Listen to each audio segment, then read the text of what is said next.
Cette semaine, dans Afrique, nous suivrons les traces de migrants qui tentent de franchir la Méditerranée malgré les risques, pour fuir la guerre et la pauvreté. Puis direction la Somalie, où la banane fait rebondir l'économie et redonne la pêche aux agriculteurs. Enfin, rendez-vous au zoo d'Abidjan, où de nouveaux lions symbolisent pour beaucoup la Renaissance, après la guerre civile post-électorale de 2010. Mais d'abord, un résumé de l'actualité de la semaine. 14 militaires français sont accusés d'avoir abusé d'enfants en Centrafrique lors de la mission de maintien de la paix l'année dernière. Des ONG pointent du doigt la responsabilité de l'ONU, qu'elles accusent d'étouffer certaines affaires. François Hollande a promis d'être implacable si les faits sont avérés. Beaucoup de manifestations au Burundi contre un nouveau mandat du président Pierre Nkurunziza. Les troubles ont fait 6 morts selon la Croix-Rouge et le gouvernement a fait fermer les résidences universitaires pour inciter les étudiants à rentrer chez eux. Mais l'agitation continue. Au Togo, l'opposition a contesté le résultat des élections, remporté par le chef de l'État sortant, Faure Gnassingbé. L'ONU, en revanche, estime que le scrutin a été crédible, libre et transparent. Au Soudan également, le président Omar El-Béchir a été réélu sans surprise. L'opposition avait boycotté le scrutin. La présidence du pays n'a pas changé depuis un quart de siècle. On termine en musique avec Tony Allen. Jeudi, la France accueillait la journée internationale du jazz de l'UNESCO avec pour but de promouvoir les vertus éducatives de cette musique. Et le cofondateur nigérian de l'Afrobeat était l'un des invités. Il dénonce depuis quelque temps en chanson le drame de l'immigration en Méditerranée.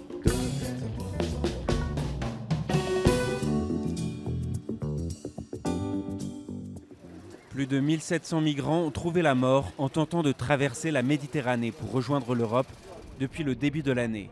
Mais il en faut plus pour arrêter le Syrien Fares El-Bachawat, prêt à tout pour vivre en paix avec sa famille. Alexandrie, Égypte. Chaque année, des milliers de touristes affluent vers cette ville portuaire, célèbre pour ses plages et son histoire. Mais pour certains, Alexandrie n'est qu'une grande salle d'attente. Fares El-Bachawat est venu ici avec sa famille pour fuir le conflit en Syrie. Voici son fils, Némer, 10 ans. Fares lui montre des photos de sa mère et de ses 2 sœurs qui commencent leur nouvelle vie en Italie. Elles ont déjà fait le voyage périlleux à travers la Méditerranée. J'ai fui la Syrie avec mes filles afin que le Hezbollah et les milices de Bachar el-Assad ne les violent pas. Mais je préfère qu'elles aient une mort honorable en mer plutôt que de les abandonner. Il existe d'innombrables migrants prêts à risquer leur vie en mer pour trouver refuge en Europe. L'année dernière, Abou Bara a réussi à obtenir des places pour sa femme et ses 4 enfants. Mais pour cela, il a dû ruser. Il a trouvé 10 autres réfugiés qui ont voyagé sur le même bateau pour 2000 € chacun. Si j'ai trouvé ce nombre de réfugiés, c'est pour envoyer mes enfants avec eux, mais aussi parce que quand vous faites venir 10 personnes, la 11e ne paye pas. Les militants des droits de l'homme craignent que la situation empire alors que la période de pointe pour les passages approche. مجرد ان الجو يتحسن العاده ان شهر 6 بتبدا الاعداد تتضخم جدا. À partir du moment où la météo s'améliore, le nombre de migrants qui essaient de traverser augmente et cela continue jusqu'à la fin septembre. Chaque année, les taux augmentent, mais pour cette année, nous attendons pire. الريت بتاع السنين اللي فاتت او بالشكل اللي بيزيد بيه الريت من سنه لسنه، فمتوقع السنين الاعداد تزيد بشكل اكبر بكتير. L'Agence des Nations Unies pour les réfugiés affirme que plus de 35 000 demandeurs d'asile et migrants ont atteint le sud de l'Europe cette année, comme ici, en Sicile. Cependant, ceux qui entreprennent le voyage n'arrivent pas toujours à destination. Le 18 avril, près de 750 personnes se sont noyées au large des côtes libyennes après que leur bateau ait chaviré. À ce jour, c'est l'une des pires catastrophes impliquant des migrants en mer Méditerranée. Malgré cette tragédie, des centaines d'autres personnes continueront de tenter leur chance, dans l'espoir d'un avenir meilleur.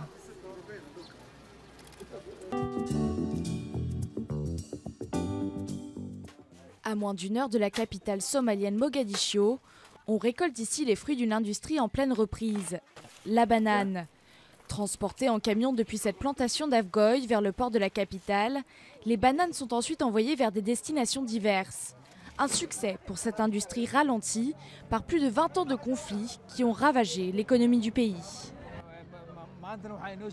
Aujourd'hui, nous exportons 12 conteneurs de bananes vers l'Iran, à la suite d'un contrat que nous avons signé avec une compagnie iranienne. Chassé de Mogadiscio en août 2011, le groupe islamiste Shebab a depuis abandonné l'essentiel de ses bastions. Le transit par les routes et l'accès au port facilité, l'accalmie relative a permis à l'industrie bananière d'opérer un retour. Mais un bémol, les producteurs estiment que moins d'un tiers des 5000 hectares utilisés précédemment sont exploités aujourd'hui.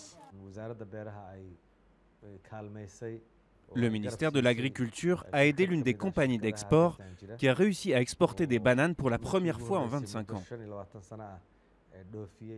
Le succès de la banane somalienne tient en partie à la proximité des fermes et des ports qui permettent d'exploiter vers le Moyen-Orient. Et bien sûr, c'est aussi une affaire de goût.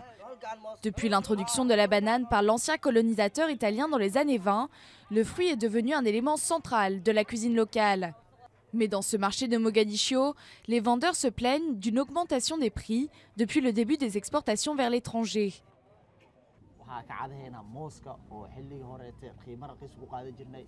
Les bananes étaient vraiment pas chères avant, mais le prix a maintenant doublé. Les gens n'aiment pas l'augmentation des prix et on ne peut pas les convaincre de payer plus. L'exportation des bananes nous cause des problèmes.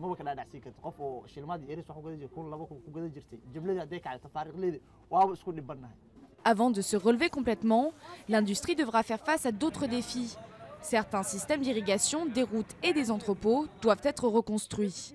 Les Shebab continuent de contrôler de larges zones rurales et restent considérés comme une grave menace pour la sécurité en Somalie. Mais l'industrie de la banane donne tout de même le sourire à la Somalie, qui pourrait devenir le principal exportateur de la région.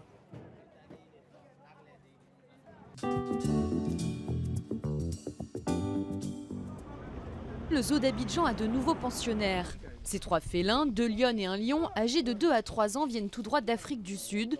Leur arrivée vient combler une partie du vide laissé par 6 de leurs congénères qui n'avaient pas survécu aux combats violents de 2010 et 2011. Les lions sont morts sous nos yeux. Parce que quoi? On n'avait pas de quoi à leur donner. Parce qu'ils mangent uniquement que de la viande et on n'avait pas de quoi pour leur donner. Nous-mêmes, on ne savait pas comment se nourrir d'abord. Plus de 3000 personnes ont été tuées dans les mois qui suivirent la présidentielle de novembre 2010. L'actuel président Alassane Ouattara avait été élu, mais son prédécesseur Laurent Gbagbo refusait de reconnaître sa défaite. Au zoo, beaucoup d'animaux sont morts, même si 2 hyènes, l'hippopotame ou l'éléphant ont survécu. Le zoo d'Abidjan est le seul du pays et l'un des plus importants d'Afrique de l'Ouest. Il date des années 30. Aujourd'hui, il fait face à de nombreuses difficultés, la vétusté des installations et le manque d'infrastructures. Ça va devenir un zoo lorsque nous allons le porter donc aux normes internationales. C'est-à-dire, les animaux qui sont en cage doivent quitter les cages pour aller dans des espaces semi-naturels, clôturés, mais ne donnera pas l'impression qu'un chimpanzé il est en prison. Des conditions qui ne sont pas idéales, mais l'arrivée des 3 félins reste un symbole fort du repeuplement du zoo. D'autres animaux devraient suivre, 3 zèbres sont annoncés en avril, puis des girafes et d'autres félins. L'objectif est de créer un mini-safari au cœur de la capitale économique ivoirienne. En attendant, les premiers spectateurs sont ravis. Les lions, je les vois tout le temps à la télé, mais j'en avais jamais vu en vrai. Je suis bénie, je suis heureuse. La guerre civile n'a pas été la seule calamité à frapper le zoo. Une dizaine d'animaux avaient été tués avant le conflit par des déchets toxiques. Puis il a dû faire face à une menace Ebola et accueillir des singes abandonnés par leurs propriétaires dans la rue et suspectés d'avoir attrapé le virus.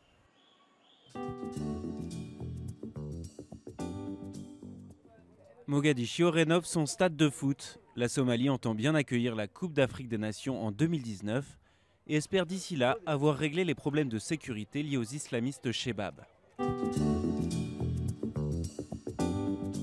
Dans la prochaine édition d'Afrique, nous goûterons au café sauvage d'Éthiopie, le nouvel or noir qui fait saliver les torréfacteurs italiens. Puis rendez-vous au Mali, où la littérature à l'eau de rose fait de nouvelles adeptes.